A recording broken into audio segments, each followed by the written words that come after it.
Hello friends, this is Shalini Srivastava. स्वागत है आपका टीचिंग लर्नर्स में। तो कैसे हैं आप लोग? उम्मीद है कि आप लोग अच्छे होंगे और आपकी पढ़ाई अच्छी चल रही होगी। तो आज हमारी जो है जीके की सीरीज जो आपकी चल रही है यूपी जीके कैप्सूल के नाम से, उसमें हम आपके लिए लेके आए उत्तर प्रदेश की जलवायु, जहां से आपका क्वेश्चन बनने की संभावना रहती है। ठीक है, अब हम आपको इतने कम समय में इतनी जलवायु जो है उत्तर प्रदेश की पढ़ाएंगे कि फिर आपको कहीं और से पढ़ने की आवश्यकता नहीं होगी और चीज़ें आपको सारी चीज़ें यहाँ से समझ में आ जाएंगी कम से कम समय में, और ज़्यादा से ज़्यादा चीज़ें हम आपको समझाने की कोशिश करेंगे। फिर आपको उत्तर प्रदेश की जलवायु कहीं और से पढ़ने की आवश्यकता ही नहीं होगी। और जहाँ तक हम एक एक करके सारे टॉपिक उत्तर प्रदेश के हम आपको कंप्लीट करा देंगे, ज़्यादा दिन में नहीं, बस मैक्सिमम आपको कितने 10 टॉपिक बचे होंगे, एक टॉपिक एक दिन में बस खत्म आपका हो जाएगा जीके। उसके बाद जैसे ही हमारे पास इंपॉर्टेंट क्वेश्चन होंगे हम क्वेश्चन आपको कराएंगे। ये अदर चीज़ें जो इंपॉर्टेंट है आपकी और जीके में से, जो हाथ से क्वेश्चन आपके बन सकते हैं, जो जो चीज़ें इंपॉर्टेंट हैं, जो टॉपिक, उनको हम करा देंगे। ठीक है, तो पहले उत्तर प्रदेश हमारा खत्म हो जाएगा 8-10 दिन में। इसके अलावा आप फिर निश्चिंत होकर अपना क्वेश्चन करेंगे और हम इंपॉर्टेंट टॉपिक आपको कराते रहेंगे। बाकी करंट अफेयर्स की सीरीज आपकी रोज चलती रहेगी क्योंकि क्वेश्चन ज़्यादा है। और आप देखिए, हमारे साथ पढ़ते समय रिवीजन भी करते हैं। हो सकता है थोड़ा समय ज़्यादा लग जाता है कि 5-6 क्वेश्चन में हम 15 मिनट लगा देते हैं, लेकिन आपको याद कराने की कोशिश भी करते हैं कि आपको यहीं से चीज़ें याद हो जाएं। चलिए बात करते हैं, आगे स्टार्ट करते हैं हम अपने वीडियो को, उत्तर प्रदेश की जलवायु को। तो स्टार्ट करने से पहले अगर आप हमारे चैनल पर नए हैं तो चैनल को सब्सक्राइब करें और ज़्यादा से ज़्यादा शेयर करें। चलिए स्टार्ट करते हैं उत्तर प्रदेश की जलवायु को। तो जलवायु आप क्या जानते हैं? जलवायु क्या है? 2 चीज़ों पर निर्भर करती है हमारी। किसी भी जगह की जलवायु निर्धारित करने के 2 कारक होते हैं मुख्य रूप से, एक तापमान होता है, एक वर्षा होता है। ठीक है, तो ये चीज़ें आप भी जानते होंगे। किसी भी स्थान की जलवायु को निर्धारित करने के लिए 2 कारक प्रमुख होते हैं। कौन कौन सा?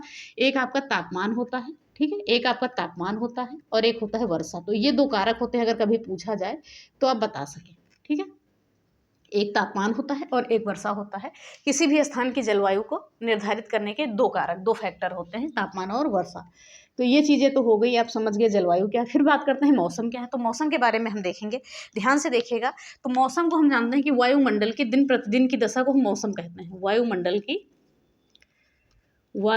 की दिन प्रतिदिन की दशा क्या कहलाती है? मौसम कहलाती है। वायुमंडल की दिन प्रतिदिन की दशा, दिन प्रतिदिन की दशा। ठीक है, तो इसको हम कहते हैं, अगर मतलब अब ये कहा जाए दिन प्रतिदिन की दशा, तो वो मौसम कहलाती है कि मौसम हर क्षण बदल सकता है, हर मिनट पे बदल सकता है, तो ऐसी चीज़ें होती हैं।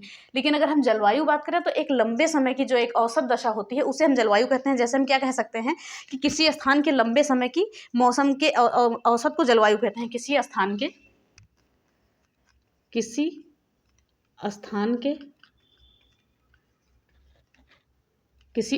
लंबे समय की औसत जलवायु। एक सेकंड, लाइट चली गई, 1 मिनट। चलिए, तो बात हम करते हैं, क्या बात हम कर रहे थे? मौसम और जलवायु की। तो मौसम की हम बात क्या कर रहे थे? मौसम हमने बात की कि जो दिन प्रतिदिन की बदलती हुई दशाएं हैं उसे हम क्या कहते हैं? मौसम कहते हैं। जो दिन प्रतिदिन की दशाएं हैं उन्हें हम मौसम कहते हैं। और जो जलवायु होता है वो किसी स्थान के लंबे समय तक मौसम के औसत को क्या कहते हैं? हम जलवायु कहते हैं। ठीक है, लगभग 30 वर्ष का आंकड़ा लिया जाता है, 30 वर्ष का औसत लिया जाता है, तो आप याद रखिएगा। तो मौसम हमने क्या देखा, किसे कहते हैं कि वायुमंडल की दिन प्रतिदिन की दशाएं होती हैं मौसम।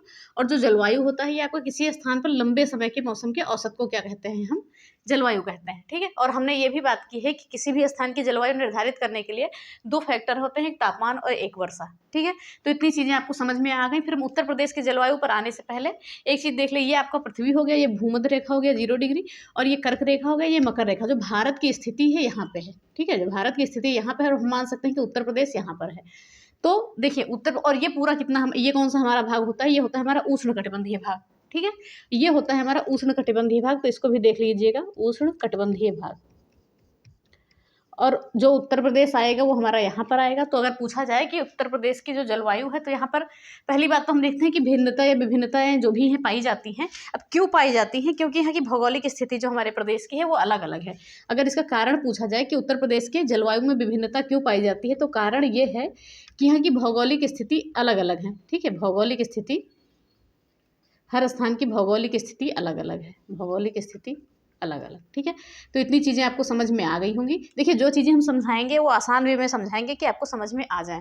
तो हमने मौसम और जलवायु को देखा उत्तर प्रदेश किधर है, ये सारी चीज़ें हमने देखी। फिर अभी हम देखें कि जलवायु हमारी 2 फैक्टर पर निर्धारित होती है, तापमान और वर्षा पे। फिर हम बात करते हैं उत्तर प्रदेश की जलवायु में भिन्नता या विविधताएं पाई जाती हैं। कारण क्या है कि यहाँ पर जो स्थान है उनकी भौगोलिक स्थिति क्या है, अलग अलग है। ठीक है, अब पूछा जाए कि उत्तर प्रदेश की जलवायु किस प्रकार की है, तो उत्तर प्रदेश की जलवायु है उष्णकटिबंधीय मानसूनी प्रकार। याद रखिएगा, ये पूछा जाएगा आपके एग्जाम में, इस पर लगा लीजिए इंपॉर्टेंट।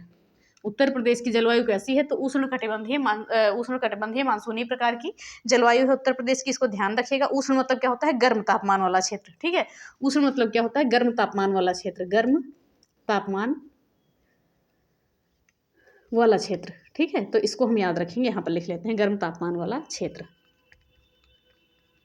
ये चीज़ें हो गई। तो इसी से हम क्या देखते हैं, यहाँ पर थोड़ी गर्मी होती है, तो इसलिए क्या उत्तर प्रदेश यहाँ है तो उतना ठंडी नहीं होती है, गर्मी होती है, ठीक है। तो चलिए इतना जानते हैं। प्रकार क्या है? उष्णकटिबंधीय मानसून वाला क्षेत्र है, ठीक है, मानसूनी प्रकार है। अगर हम बात करें मानसूनी क्या होती है, तो मानसूनी को ध्यान से देखिएगा कि ये हो सकता है अगर कभी पूछ लिया जाए, तो मानसूनी जो है ये एक अरबी भाषा का शब्द है, ठीक है। अरबी भाषा के शब्द से बना है मौसम से। मौसम क्या है? एक अरबी भाषा का शब्द है, उसी से क्या बना है? मानसूनी बना है। मानसूनी किससे बना है? मौसम से बना है। मौसम क्या है आपका? अरबी भाषा का शब्द है, तो इसको हम याद रखेंगे कि मानसून किससे बना है? तो अरबी भाषा के शब्द मौसम से बना है। और मौसम का अर्थ क्या होता है? तो इसको भी देखिएगा कि ऋतु परिवर्तन के साथ दिशा बदल देने वाली पवनें क्या कहलाती हैं? मौसम कहलाती है। क्या कहलाती हैं? ऋतु परिवर्तन के साथ, एक मिनट इधर लिख लेते हैं। मौसम क्या होता है? इसका अर्थ क्या होता है कि ऋतु परिवर्तन के साथ मौसम बदल देने वाली पवनें, ठीक है। मौसम बदल देने वाली पवनें क्या कहलाती हैं? मौसम कहलाती हैं। तो इतनी चीज़ें आप ध्यान में रखेंगे, ठीक है। इसका अर्थ यही होता है। तो एक बात और देख लीजिए जो पूछी जाएंगी आपकी चीज़ें। उत्तर प्रदेश की जलवायु कैसी है? उष्णकटिबंधीय मानसूनी प्रकार की जलवायु है। और अगर मानसूनी की बात करें तो मौसम अरबी भाषा के मौसम शब्द से बना है, और मौसम का अर्थ क्या होता है? ऋतु परिवर्तन के साथ साथ मौसम बदल देने वाली पवनें होती हैं, ठीक है। तो इतनी चीज़ें हैं, तो ये चीज़ें आप याद रखेंगे। तो ये चीज़ें हो गई आपके लिए, ओके। फिर अब हम बात करेंगे कि ये जो है उष्णकटिबंधीय मानसूनी प्रकार की है, तो इन चीज़ों को हम जानेंगे। फिर हम देखेंगे कि उत्तर प्रदेश में वर्षा कैसे होती है। तो उत्तर प्रदेश में वर्षा जो है मानसूनी पवनों से होती है। तो ये भी आपका एक इम्पॉर्टेंट पार्ट है। मानसूनी पवनों से उत्तर प्रदेश में वर्षा कैसे होती है? मानसूनी पवनों से होती है। तो इसको हम याद रखेंगे, इस पे आप स्टार लगा लीजिए, ठीक है। उत्तर प्रदेश में वर्षा कैसे होती है? मानसूनी पवनों से होती है। और उत्तर प्रदेश में जलवायु का प्रकार क्या है? तो उष्णकटिबंधीय मानसूनी प्रकार है, ठीक है। तो ये चीज़ें हो गई आपकी थोड़ा सा जलवायु के बारे में। अब हम देखते हैं कि उत्तर प्रदेश की जलवायु को हमने 2 विभागों में बांटा है। पहला विभाग क्या है हमारा? पहला विभाग है आर्द्र एवं उष्ण प्रदेश है, और दूसरा है उप आर्द्र एवं उष्ण प्रदेश, ठीक है। पहला क्या है? आर्द्र एवं उष्ण प्रदेश, दूसरा है उप आर्द्र एवं उष्ण प्रदेश। इसको हम क्या कहते हैं? साधारण एवं उष्ण प्रदेश भी कहते हैं। तो इन चीज़ों को भी हम याद रखेंगे, ठीक है। और यहाँ क्या होता है? आर्द्र एवं उष्ण प्रदेश में क्या होता है? अधिक वर्षा होती है।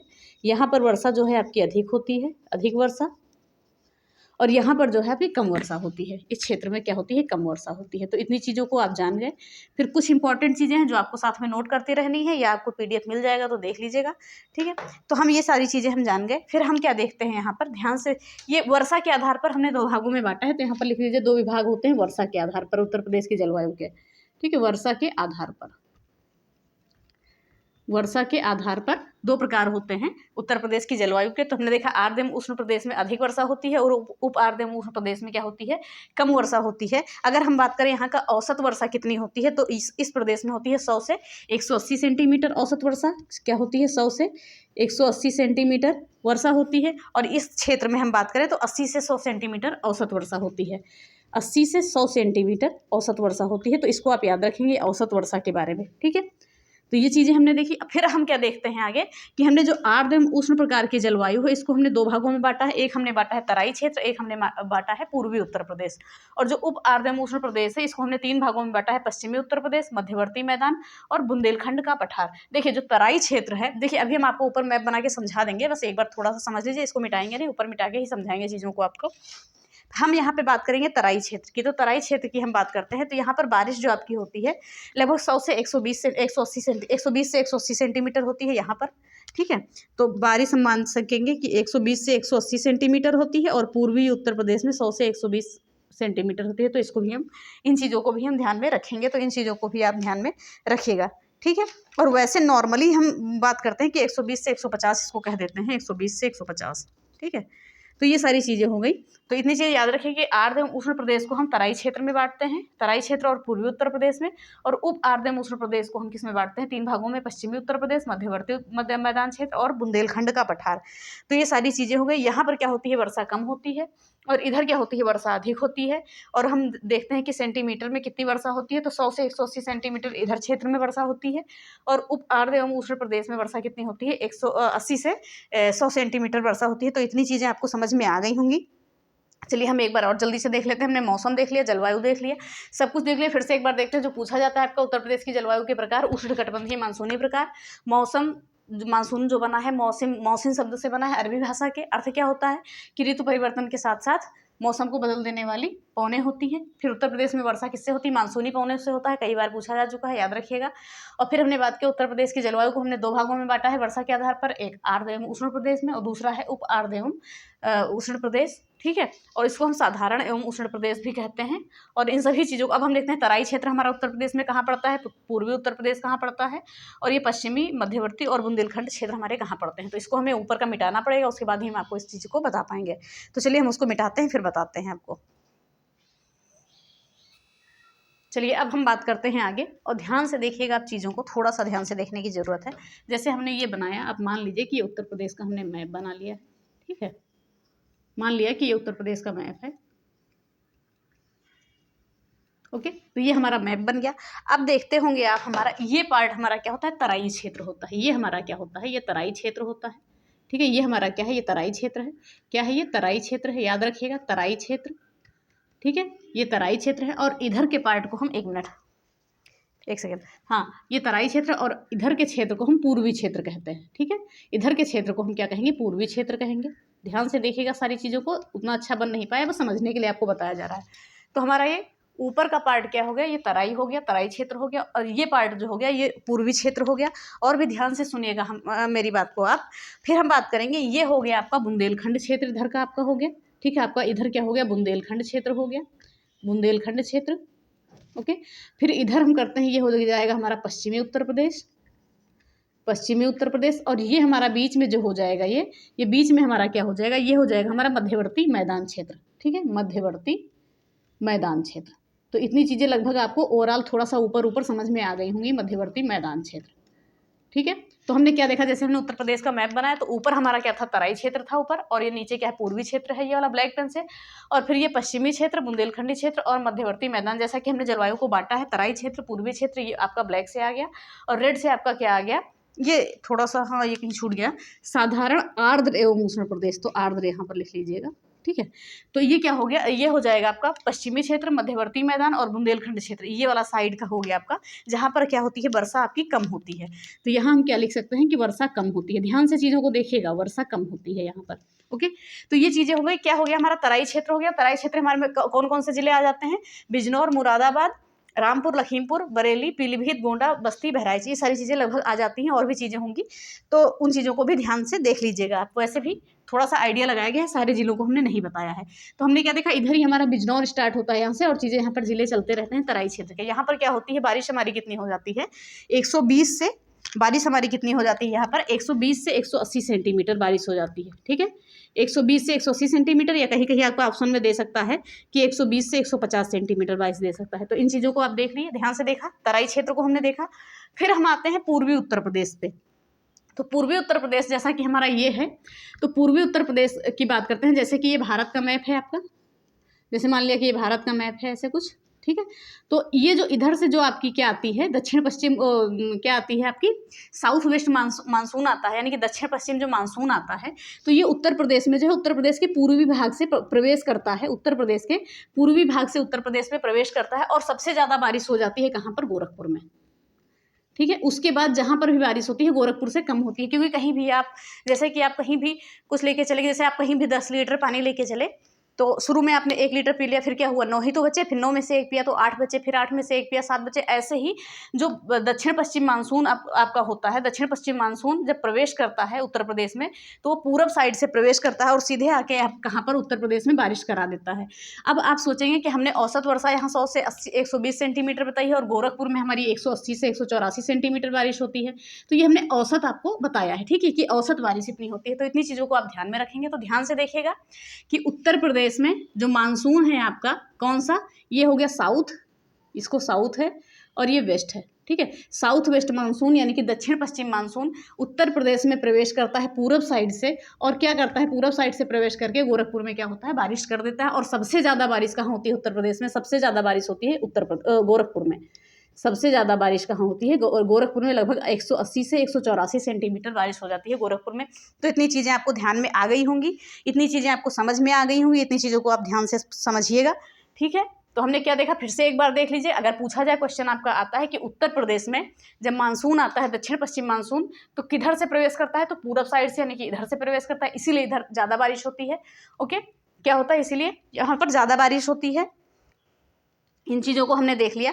फिर आगे हम क्या देखते हैं, और क्या होता है, उत्तर प्रदेश में जाके सबसे ज़्यादा गोरखपुर में जाके सबसे ज़्यादा बारिश हो जाती है। तो इन चीज़ों को हम ध्यान में रखेंगे।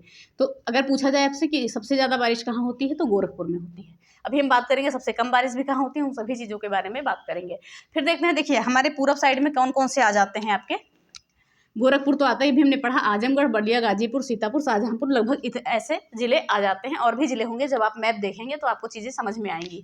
तो हमारा ये क्या होता है, आर्द्र एवं उष्ण प्रदेश खत्म होता है, ठीक है। आर्द्र एवं उष्ण प्रदेश को हमने बता दिया, एक बार आप स्क्रीनशॉट ले लीजिए, ठीक है। उसके बाद हम इसको मिटा के फिर हम आपको ये वाला क्षेत्र बताएंगे, पश्चिमी क्षेत्र और मध्यवर्ती मैदानी, ये सारी चीज़ों को हम बताएंगे, ठीक है। तो चलिए हम एक बार और देख लेते हैं। तो हमने देखा तराई क्षेत्र हमारा ऊपर का क्षेत्र था, जैसा कि आप जानते हैं सारा, ठीक है, तराई क्षेत्र होता है। और ये पूर्वी क्षेत्र हमने देखा कि मानसून जो है सबसे पहले बारिश यहीं पे कराता है, उसके बाद धीरे धीरे आगे बारिश कम होती रहती है, ठीक है।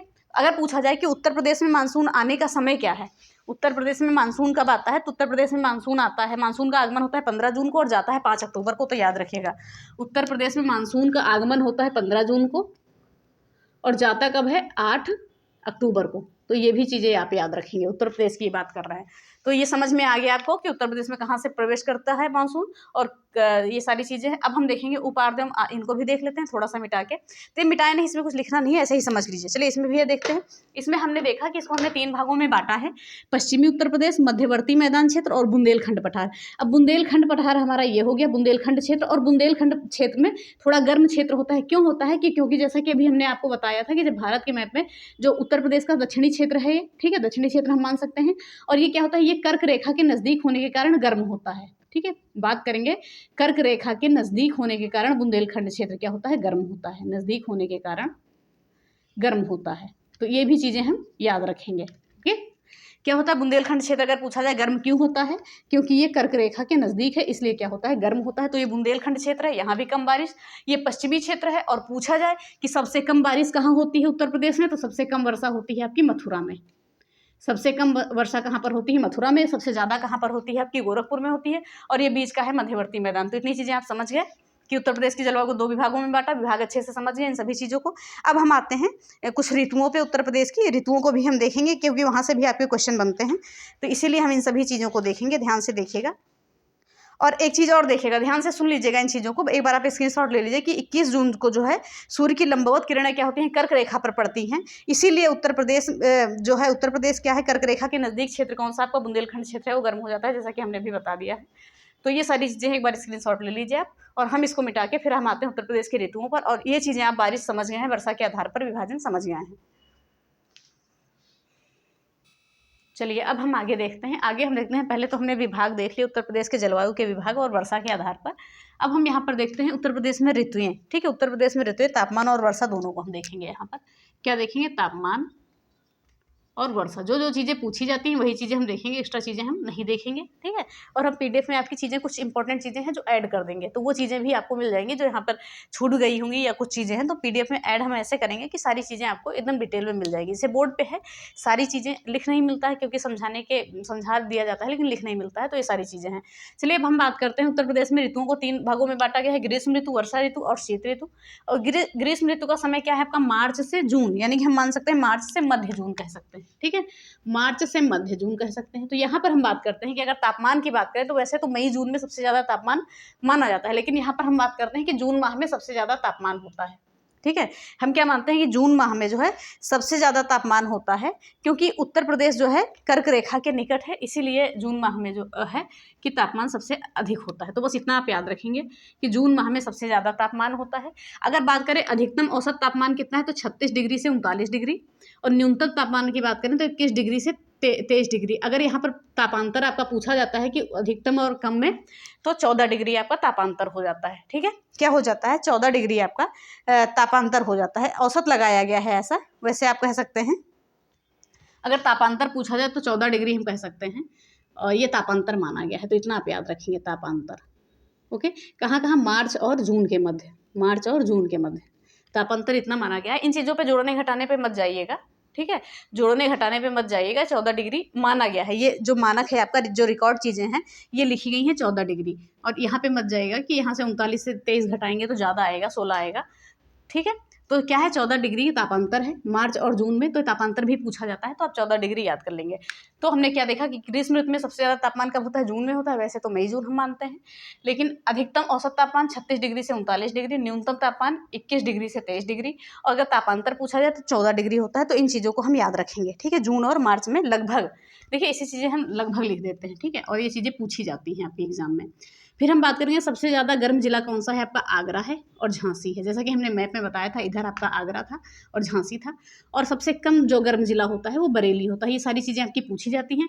एक चीज़ और याद रखिएगा, जो तापमान रिकॉर्ड किया गया है, सर्वाधिक तापमान रिकॉर्ड किया गया है कुछ क्षेत्र में, तो 47 डिग्री रिकॉर्ड किया गया है। अगर कभी पूछा जाए तो आप 47 डिग्री सेंटीग्रेड बता सकते हैं कि उत्तर प्रदेश के कुछ क्षेत्रों में रिकॉर्ड तापमान 47 डिग्री सेंटीग्रेड जो है रिकॉर्ड किया गया है। ठीक है, तो हमने क्या देखा, ग्रीष्म ऋतु को हमने देख लिया मार्च से जून, मध्य जून। सबसे ज़्यादा तापमान कब होता है, जून में होता है। अधिकतम औसत तापमान 36 डिग्री से 39 डिग्री, और न्यूनतम तापमान 21 डिग्री से 23 डिग्री, और तापांतर लगभग 14 डिग्री होता है जून और मार्च के मध्य में। सर्वाधिक गर्म जिला आगरा और झांसी, और सबसे कम गर्म जिला जो है बरेली होता है। और अगर तापमान रिकॉर्ड की बात करें तो सबसे ज़्यादा गर्म तापमान रिकॉर्ड किया गया है कुछ क्षेत्रों में, 47 डिग्री। तो इतनी चीज़ें आपके लिए इंपॉर्टेंट थी ग्रीष्म ऋतु में, इससे ज़्यादा कुछ भी नहीं है, बस आपको इतना ही याद रखना है। ठीक है, और हम एक बात और करेंगे कि बुंदेलखंड के पठार के क्षेत्र में सबसे ज़्यादा, क्योंकि यहाँ पे चट्टानें पाई जाती हैं, इसलिए दक्षिणी भाग बुंदेलखंड वाला क्षेत्र ज़्यादा गर्म होता है। तो इन चीज़ों को भी आप ध्यान में रखेंगे। फिर हम बात करते हैं वर्षा ऋतु की। वर्षा ऋतु क्या है, वर्षा ऋतु कब से शुरू होती है, ये अंत जून से, ठीक है, अंतिम जून कह सकते हैं, अंतिम जून से अक्टूबर। ओके, अंतिम जून से अक्टूबर, अंतिम सप्ताह से अक्टूबर तक ये क्या है, वर्षा ऋतु रहती है। और ये जो है वर्षा ऋतु कैसे होती है, बारिश कैसे होती है उत्तर प्रदेश में, ये पूछा जाता है, इंपॉर्टेंट है, याद रखिए। दक्षिण पश्चिम मानसून की बंगाल की खाड़ी शाखा से सबसे ज़्यादा वर्षा उत्तर प्रदेश में होती है। ये पूछा जाता है कि उत्तर प्रदेश में सबसे ज़्यादा वर्षा दक्षिण पश्चिम मानसून की किस शाखा से होता है, तो बंगाल की खाड़ी शाखा से होती है। और अरब सागर शाखा जो है उससे बहुत ही थोड़ी बारिश होती है, उसके बारे में भी अभी हम बात करेंगे। तो इतनी चीज़ें आप ध्यान से सुनिए कि उत्तर प्रदेश में क्या सुनेंगे ध्यान से, उत्तर प्रदेश में दक्षिण पश्चिम मानसून की बंगाल की खाड़ी शाखा से सबसे ज़्यादा बारिश होती है। तो इन चीज़ों को हम ध्यान में रखते हैं। बंगाल की खाड़ी शाखा ये पूछा जाता है आपका। अगर हम पूछें कि सबसे ज़्यादा बारिश कब होती है, तो जुलाई अगस्त में होती है सबसे ज़्यादा बारिश। लगभग 60, कुल बारिश का लगभग 60% बारिश जुलाई अगस्त में हो जाता है। और सबसे ज़्यादा बारिश की बात करें, हमने गोरखपुर में बात की थी कि लगभग 184 सेंटीमीटर, ठीक है, लगभग 184 सेंटीमीटर। और सबसे कम बारिश कहाँ होती है, मथुरा में, लगभग 54 सेंटीमीटर। तो इतनी चीज़ों को हम ध्यान रखेंगे। ये हो गया आपका वर्षा ऋतु। वर्षा ऋतु भी आपको समझ में आ गया होगा। ध्यान से एक बार और सुन लीजिए। क्या हम सुन लेते हैं, ध्यान से सुनिएगा वर्षा ऋतु के बारे में, कि वर्षा ऋतु जो है लास्ट जून से अक्टूबर के मध्य। इसका तापमान इतना मत याद करिए, तापमान नहीं पूछा जाता है। हम आपको जो PDF प्रोवाइड करेंगे उसमें लिख दिया जाएगा। दक्षिण पश्चिम मानसून की बंगाल की खाड़ी शाखा से सबसे ज़्यादा उत्तर प्रदेश में बारिश होती है। सबसे ज़्यादा बारिश कब होती है, जुलाई अगस्त में। ये होती है, लगभग 60% बारिश हो जाती है। और हम बात करेंगे सबसे ज़्यादा बारिश गोरखपुर में होती है, लगभग 184 सेंटीमीटर। और सबसे कम कहाँ होती है, मथुरा में, लगभग 54 सेंटीमीटर बारिश। तो इतनी चीज़ें आपको समझ में आ गई होगी। एक चीज़ और देखिएगा, यहीं से आप रिलेट करेंगे, नहीं मैंने यहाँ लिखा है, ठीक है, यहाँ रिलेट करेंगे हम कि दक्षिण पश्चिम मानसून की अरब सागर शाखा से सबसे कम बारिश होती है उत्तर प्रदेश में के बुंदेलखंड क्षेत्र में। इतना याद रखेंगे आप। तो अगर पूछा जाए दक्षिण पश्चिम मानसून की अरब सागर शाखा से कम बारिश होती है, बुंदेलखंड क्षेत्र में बारिश होती है, तो याद रखिएगा आप। ठीक है, तो दक्षिण पश्चिम मानसून की अरब सागर शाखा से सबसे कम बारिश होती है कहाँ पर, बुंदेलखंड क्षेत्र में। तो इन चीज़ों को भी आप एक बॉक्स में बंद कर लीजिए, यहाँ पे ऐड करने की जरूरत नहीं है। तो अगर पूछा जाए तो आप ये बता सकते हैं कि सबसे कम बारिश किस शाखा से होती है दक्षिण पश्चिम मानसून की, तो अरब सागर शाखा से होती है। ठीक है, चलिए अब हम बात करते हैं शीत ऋतु पे आते हैं। ये शीत ऋतु आपकी नवंबर से फरवरी रहती है। और सबसे ठंडा माह आपका कौन सा है, जनवरी है। ठीक है। जनवरी है सबसे ठंडा माह। अब हम वर्षा की बात करें, ध्यान से सुनिएगा, वर्षा की बात करें तो वर्षा जो है ठंड ऋतु में कौन से चक्रवात के द्वारा होता है? पश्चिमी विक्षोभ चक्रवात के द्वारा। उत्तर प्रदेश में वर्षा किससे होती है? पश्चिमी विक्षोभ चक्रवात के द्वारा उत्तर प्रदेश में शीत ऋतु में वर्षा होती है और लगभग ये वर्षा होती है 10 सेंटीमीटर वर्षा होती है, ठीक है, लगभग 10 सेंटीमीटर वर्षा होती है। तो इन चीज़ों को हम ध्यान में रखेंगे, ध्यान से सुनिएगा। और ये जो वर्षा होती है पश्चिमी विक्षोभ वाली से वर्षा जो होती है, ये शीत ऋतु में जो है आपकी रबी की फसल के लिए बहुत ही महत्वपूर्ण होता है। रबी की फसल के लिए महत्वपूर्ण होती है ये वर्षा, फसल के लिए महत्वपूर्ण होती है। पूछा जाता है कि शीत वर्षा जो है किस फसल के लिए महत्वपूर्ण होती है, तो ये रबी की फसल के लिए जो है महत्वपूर्ण होती है। तो हमने क्या देखा, शीत ऋतु में वर्षा पश्चिमी विक्षोभ चक्रवात के द्वारा होती है और ये लगभग 10 सेंटीमीटर वर्षा होती है, बस इतनी ही होती है, बस थोड़ी सी वर्षा पश्चिमी विक्षोभ जो है यूपी में 10 सेंटीमीटर वर्षा कराता है। और हम बात करें कि उत्तर प्रदेश के पश्चिमी भाग में सबसे कम वर्षा बुंदेलखंड क्षेत्र में होती है, ठीक है। उत्तर प्रदेश के पश्चिमी भाग में ये वर्षा होती है, पहले तो ये देखिए आप, ठीक है, कि जो पश्चिमी विक्षोभ से वर्षा होती है तो ये उत्तर प्रदेश के पश्चिमी भाग में होती है, ये देखा हमने। और फिर बात करें कि शीत ऋतु में सबसे कम वर्षा कहाँ पर होती है, तो बुंदेलखंड क्षेत्र में होती है। तो इतनी चीज़ें आप याद रखिएगा। ये चीज़ें आपको आई होप समझ में आ गई होंगी कि शीत ऋतु में जो शीत ऋतु पश्चिमी विक्षोभ चक्रवात से वर्षा होती है वो पश्चिमी भाग में ही होती है। भाई पश्चिमी विक्षोभ से वर्षा है तो पश्चिमी भाग में ही होती है, और क्योंकि अरब सागर शाखा से आता है मानसून। और हम बात करेंगे कि अगर शीत ऋतु में सबसे कम वर्षा की बात करेंगे तो ये बुंदेलखंड क्षेत्र में होता है। तो इतना हम याद रखेंगे, इतनी चीज़ों को हम याद रखेंगे। ये चीज़ें हो गई हमारी। अब हम कुछ एक्स्ट्रा चीज़ें देखते हैं। हमने ऋतुओं के बारे में देख लिया, शीत ऋतु, ग्रीष्म ऋतु और वर्षा ऋतु, सारी चीज़ों को देखा और इन चीज़ों की PDF आपको मिल जाएगी। फिर हम बात करते हैं यहाँ पर लू किसे कहते हैं, ठीक है। तो ये ऐसे क्वेश्चन भी आपके बन जाते हैं। लू किसे कहते हैं, तो लू कहते हैं ग्रीष्म ऋतु में चलने वाली जो पश्चिमी हवाएं हैं, पश्चिमी जो है गर्म एवं शुष्क हवाएं हैं, इन्हें हम क्या कहते हैं? लू कहते हैं। किसे कहते हैं लू? हम किसे कहते हैं कि ग्रीष्म ऋतु में पश्चिम की ओर से, ठीक है, पश्चिम की ओर से कह सकते हैं, ग्रीष्म ऋतु में पश्चिम की ओर से जो हवाएं चलती हैं जो गर्म और शुष्क होती हैं उन्हें हम क्या कहते हैं? लू कहते हैं। तो इतनी चीज़ें हम याद रखेंगे। अब पूर्वा किसे कहते हैं? कभी कभी पूर्वा भी पूछा जाता है। तो पूर्वा किसे कहते हैं, तो ध्यान से सुनिएगा, पूर्वा किसे कहते हैं? बंगाल की खाड़ी से उठने वाला मानसून, ठीक है, बंगाल की खाड़ी से उठने वाला मानसून बिहार के मैदान से होता हुआ उत्तर प्रदेश में जब प्रवेश करता है तो इसे क्या कहते हैं? पूर्वा कहते हैं। ध्यान से एक बार और सुन लीजिए, बंगाल की खाड़ी से उठने वाला मानसून जो बिहार के मैदान से होता हुआ उत्तर प्रदेश में प्रवेश करता है, फिर उसे हम क्या कहते हैं? पूर्वा कहते हैं। जैसे ये हमारा उत्तर प्रदेश हो गया, मान लिया उत्तर प्रदेश हो गया, इधर हमारा ये क्या है? बिहार है, ठीक है, बिहार थोड़ा सा नीचे इधर बनाते हैं, ठीक है, ये बिहार है। और यहाँ से जो बंगाल की खाड़ी से जो मानसून आता है ये उठता हुआ आता है जब उत्तर प्रदेश में प्रवेश करता है, तो इसे ही हम क्या कहते हैं? पूर्वा कहते हैं। तो आई होप इतनी चीज़ें आपको समझ में आ गई होंगी और इसकी PDF आपको मिल जाएगी। जो चीज़ें छूटी हैं वो सारी चीज़ें आपको मिल जाएंगी, कुछ एक्स्ट्रा चीज़ें भी आपको मिल जाएंगी, तो याद रखिएगा। तो ये सारी चीज़ें हमने जान ली। लू किसे कहते हैं, पूर्वा किसे कहते हैं। एक क्वेश्चन जो आपका यूपी लेखपाल में पूछा गया था, ध्यान से सुनिएगा और कमेंट करिएगा। ध्यान से सुनिए, उत्तर प्रदेश के किस भूभाग में सबसे ज़्यादा वर्षा होती है? ये लेखपाल का क्वेश्चन था। उत्तर प्रदेश के किस भूभाग में सबसे ज़्यादा वर्षा होती है? पठारी क्षेत्र में, तराई क्षेत्र में, या मध्य गंगा के मैदान वाले क्षेत्र में, ठीक है, या मैदानी भूभाग में। तो इतनी चीज़ें आपको ऑप्शन है जाए और इसमें से सही आंसर आपको कमेंट बॉक्स में करना है। प्लीज़ आंसर ज़रूर करिएगा कि उत्तर प्रदेश में सर्वाधिक वर्षा किस क्षेत्र में होती है। सबसे पहला आपका क्या था? पठारी क्षेत्र, तराई क्षेत्र, मध्य गंगा का क्षेत्र और मैदानी क्षेत्र। कहाँ पर होती है सबसे ज़्यादा? तो इसको आपको बताना है। तो आई होप ये क्लास आपको समझ में आई होगी। उत्तर प्रदेश की जलवायु का कम से कम समय में अधिक से अधिक चीज़ें आपको मिल गई हैं। फिर इसके बाद आपको जलवायु फिर कहीं से पढ़ने की ज़रूरत नहीं है, आपको PDF भी मिल जाएगी। तो इन सभी चीज़ों के साथ यही क्लास यहीं पे ख़त्म करते हैं। तो अगर वीडियो पसंद आई है तो प्लीज़ वीडियो को लाइक करिएगा, शेयर करिए और चैनल को सब्सक्राइब करें, साथ में बेल आइकन दबाना ना भूलें। और जो भी टॉपिक आपको पढ़ना हो उत्तर प्रदेश का प्लीज़ कमेंट बॉक्स में कर दीजिए, हम वो टॉपिक पढ़ा देंगे आपको। लगभग चीज़ें हमने जो पढ़ा दी हैं वो भी पढ़िए। तो आप जो भी टॉपिक करेंगे, कमेंट करेंगे, वो टॉपिक हम तैयार करके अपना आपको पढ़ा देंगे। चलिए इसी के साथ रखते हैं, इसी के साथ इस वीडियो को वहीं पर ख़त्म करते हैं। धन्यवाद, जय हिंद।